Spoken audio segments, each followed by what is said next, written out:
72 hours. That's all it took for everything Meghan had built to crumble. The palace announcement came on a Tuesday morning. Cold, clinical, buried in the middle of a constitutional review document that most people would never read. But Meghan read it, every word, and in those words, she saw her children's names quietly erased from the future she'd promised them. No ceremony, no explanation to the public, just gone. It all starts with a single page, so carefully worded, so deliberately vague, that it would take lawyers 3 days to confirm what palace insiders already knew. King Charles had made his move. The document appeared at 6:47 a.m. London time. By California standards, that was 10:47 p.m. the night before. Late enough that most Americans were asleep, early enough that British morning shows would have it for their broadcasts. The timing, sources close to the palace communications team say, was no accident. Harry was awake. He'd been up since 4 that morning, couldn't sleep. The feeling that something was coming. He was in the kitchen making coffee when his phone started buzzing. Not ringing, just buzz after buzz after buzz. Text messages flooding in. The first was from a number he didn't recognise. Just a link. The second was from his old mentor. Call me when you can, important. The third made his stomach drop. A Times journalist who'd covered the royals for 20 years. Harry, I'm so sorry. Have you seen the constitutional review? Harry's hand was shaking as he clicked the first link. Official royal crest at the top. Dense legal text. His eyes scanned, trying to understand why his phone wouldn't stop buzzing. Then he saw it. Section 14b. Children not domiciled in the United Kingdom, who do not undertake official duties on behalf of the Crown, and whose parents have formally withdrawn from senior royal responsibilities, may be redesignated in the order of succession to reflect their non-working status within the institution. Harry read it twice, 3 times. The coffee pot started beeping behind him, but he didn't hear it. All he could hear was the blood rushing in his ears. More texts came. Former aides, old friends. Each message said the same thing. Have you seen it? Or worse, I can't believe they'd do this to Archie and Lilibet. That's when it hit him. This wasn't about protocols. This was about his children. 4 years old and 2 years old. Asleep upstairs, completely unaware that their grandfather had signed away their future. He opened his laptop with trembling fingers and pulled up the full document. 47 pages, blue text on cream paper, multiple seals at the bottom. Page after page of amendments to succession laws dating back to 1701. None of it made sense until page 32, when the language shifted, became more surgical. Non-working members of the royal family residing outside the United Kingdom. Children whose upbringing occurs primarily in foreign territories. Redesignation of succession status for persons who do not maintain active participation in Crown duties. Every line was another knife. Clean, precise, legal. Meghan found him 20 minutes later, staring at the screen, his face the colour of ash. She was in her robe, hair pulled back. The moment she saw his expression, her whole body tensed. What happened? Harry couldn't speak. He just turned the laptop toward her. She leaned over his shoulder and started reading. Her hand went to her mouth halfway through the second paragraph. She kept reading, her breathing getting shorter and faster. They can't do this, she whispered. Harry didn't look up. His jaw was clenched so tight she could see the muscle twitching. They already did. Meghan straightened up, stepping back from the screen. For a long moment, neither of them moved. The kitchen was completely silent, except for the soft hum of the refrigerator and the occasional buzz of Harry's phone. When? Her voice came out rough. Published this morning, London time. Harry's voice was flat, probably drafted months ago. Meghan reached past Harry and scrolled to the document's end, looking for signatures. Her hands were shaking, but her movements were deliberate. Who signed this? Harry pointed to page 47. 5 signatures, constitutional lawyers, parliamentary advisors, and at the bottom, in formal script, Charles R., the King's signature. Meghan stared at it for 10 seconds. Then she grabbed her phone from the counter and started typing furiously. What Meghan didn't know, what she couldn't have known, was that the decision had been in motion for 9 months. Sources close to the Constitutional Review Committee say the conversation started shortly after the coronation, behind doors that don't appear on any palace tour. King Charles allegedly told his most trusted advisors that the monarchy needed clarification on succession rules. That word, clarification, would become the weapon. One former palace insider, someone who'd worked in the Constitutional Affairs Office for over a decade, described it differently. This wasn't about clarification, the source explained. This was about erasure. They wanted Archie and Lilibet's names so far down the line of succession that they'd effectively disappear.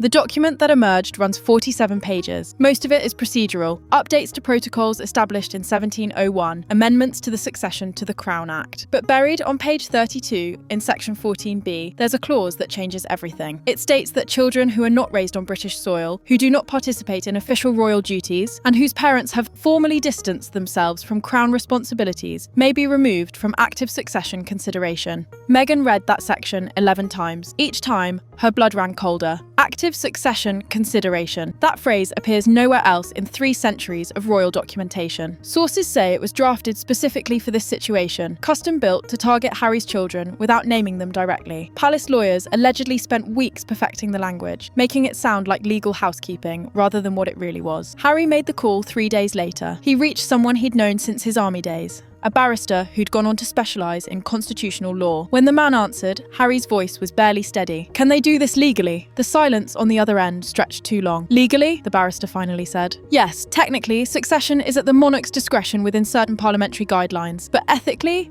This is unprecedented." Harry's hands were shaking. "What about my father's promise? He told both of us, that the kids would always be protected, that their titles, their place in the family, that was secure." Another pause. "Harry, whatever promises were made, they weren't written down. And what's written now supersedes everything else." That conversation lasted 40 minutes. By the end, Harry understood 3 things with crushing clarity. His children had just been quietly removed from succession, there was no legal avenue to challenge it, and the palace had timed this for maximum strategic advantage. Parliament was in recess, the media was focused on an economic summit, and most critically, Harry and Meghan were thousands of miles away, unable to respond in person. Meghan's reaction was different. Where Harry spiraled into shock, she moved into action. Within hours, she had calls scheduled with constitutional experts, media strategists, and, according to insiders, at least 2 members of Parliament who'd been quietly sympathetic to their situation. She wasn't accepting this. Not without a fight. But that's when the second revelation hit. A former Buckingham Palace staffer, someone who'd left shortly after the coronation, reached out through encrypted channels. What they shared made everything worse. The source claimed that King Charles hadn't just removed Archie and Lilibet from succession, he'd allegedly lobbied to have their titles reviewed as well. Prince and Princess of Sussex for the children,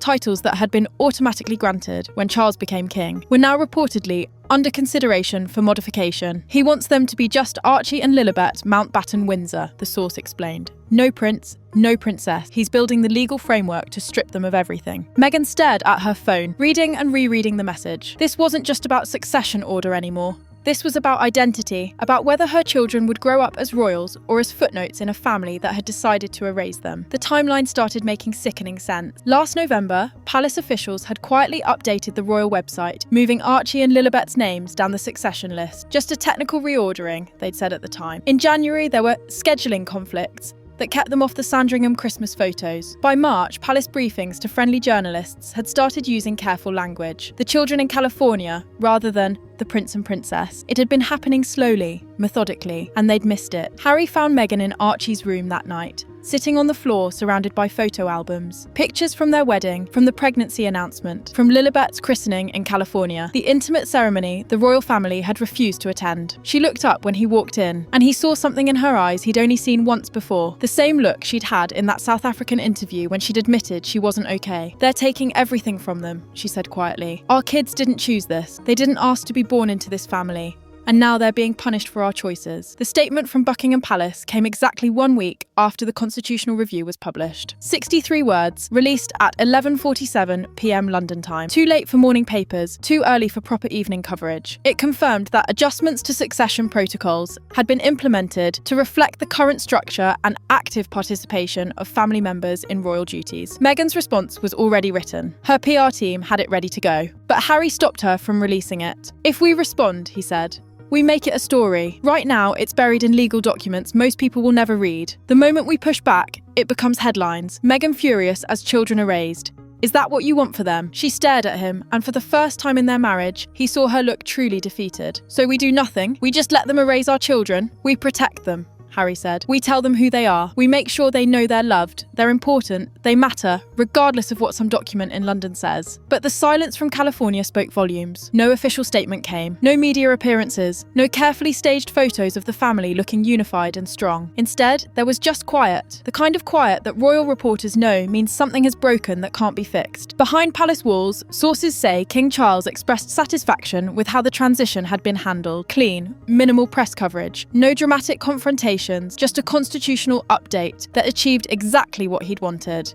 a streamlined succession that focused on working royals in Britain. One senior palace aide allegedly said, "This was always going to happen. The moment they left, the moment they chose California over duty, this became inevitable. The king didn't remove them. They removed themselves." But insiders close to Harry and Meghan tell a different story. They describe a couple devastated, not by the loss of titles or succession placement, but by what it represents: a final, irrevocable severing of family ties. Meghan keeps asking the same question, one friend revealed. If Charles can do this to his own grandchildren, children he's barely met, what else is he capable of? The most chilling detail allegedly comes from the timing. Palace records reportedly show that the Constitutional Review Committee met for the final time on Lilibet's second birthday. Whether that was intentional or coincidence, no one will say. But those who know the palace understand. Nothing happens by accident. In Montecito, Meghan has stopped checking the British press. Harry deleted the news apps from his phone. They're focused on their children now, on building a life that exists entirely separate from the institution that raised Harry and rejected his family. But friends say there's a sadness in the house that wasn't there before, a sense of something precious that was stolen and can never be recovered. The final document sits in a leather folder in Charles's private study, signed, sealed, constitutional. It runs 47 pages, but only one page really matters. Page 32, section 14. Be where two children were quietly written out of history. Meghan hasn't spoken to her father-in-law since May. Harry's last text to his father went unanswered for 6 weeks. And in that silence,